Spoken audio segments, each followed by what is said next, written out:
Brian Peterson, an American lawyer from Harvard Law, once said, "The death penalty is not about whether people deserve to die for the crimes they commit. The real question of capital punishment in this country is, do we deserve to kill?" The death penalty has been an ongoing debate for decades now. So today I will be talking to you about Proposition 62, which is repealing the death penalty in the state of California and replacing it with life in prison without the possibility of parole as the maximum sentence. I assure you I've done extensive research on this topic, so after listening to my speech today, you will not only be well informed of such a heated debate, but you will be able to impress your professors, your peers, and anyone else in your life. The central ideas I'll be going over today are the timeliness of the death penalty process, the social impact of Proposition 62, and the economic effects that capital punishment has on the state of California. The first central idea I'll be discussing today is the timeliness of the death penalty process. So according to Gerald Uhlman, professor of criminal procedure, there are approximately 670 criminals sitting on death row today. Since the year 2006, not a single criminal has been executed in the state of California, and since 1978, only 13 have been executed out of the thousands convicted. So this begs the question, what's taking so long? Well, the U.S. Constitution guarantees every individual the right to due process of law, and in order to affirm that a criminal is guilty and does in fact deserve to die, the system must undergo a process of appeals that is both extremely time-consuming and extremely expensive. This is to ensure that no innocent person is convicted and killed for a crime that they did not commit.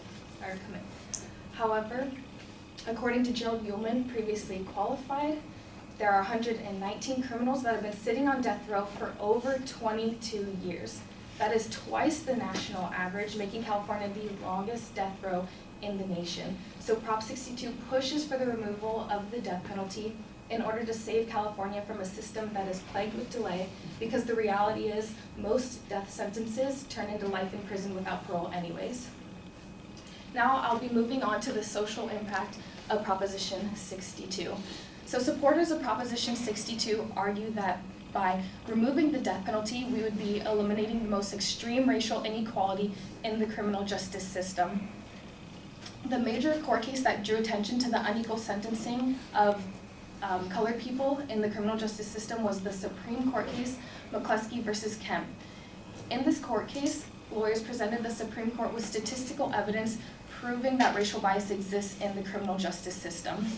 McCluskey's attorneys presented two studies, collectively known as the Baldus study, where researchers categorized hundreds of factors that might contribute to whether a person is sentenced to death or not, such as type of crime, number of victims, race of the criminal, etc. According to Jeffrey Kirchmeier, professor of criminology at CUNY, he tells us they concluded that colored people are 2 times more likely to be sentenced to death than a white person. So again, Prop 62 argues that by removing the death penalty, we would be relieving some of this racial tension existing in our criminal justice system. Proposition 62 would also force criminals on death row to work and pay 60% of all their wages to the victims' families for the damage that they have caused. According to Mike Farrell, president of Death Penalty Focus, less than 1% of criminals sitting on death row actually pay restitution. Moving on to the economic effects that capital punishment has on the state of California. According to Mike Farrell, previously qualified, since the year 1978, California has spent over $4 billion on a capital punishment system that has only executed 13 people out of the thousands convicted. Earlier I mentioned the constitutional luxuries provided to all criminals. Well, Arthur Alarcon, former death penalty prosecutor, tells us that a death penalty system costs $100 million more per year than a system of life in prison without the possibility of parole.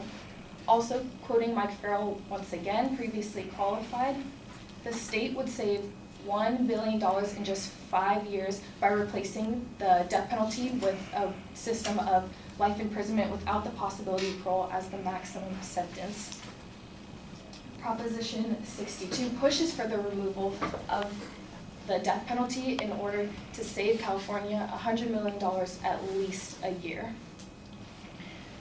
Now that I have discussed all the central ideas, I'm going to do a recap of what I talked about today, which was the pillars of capital punishment, Proposition 62, which again is repealing the death penalty by replacing it with life imprisonment without the possibility of parole as the maximum sentence.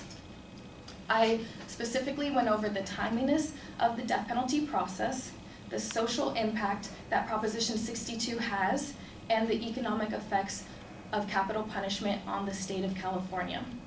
Now you know more about the death penalty process in the state of California than most California citizens and are well informed enough to make an educated vote this upcoming election. Thank you.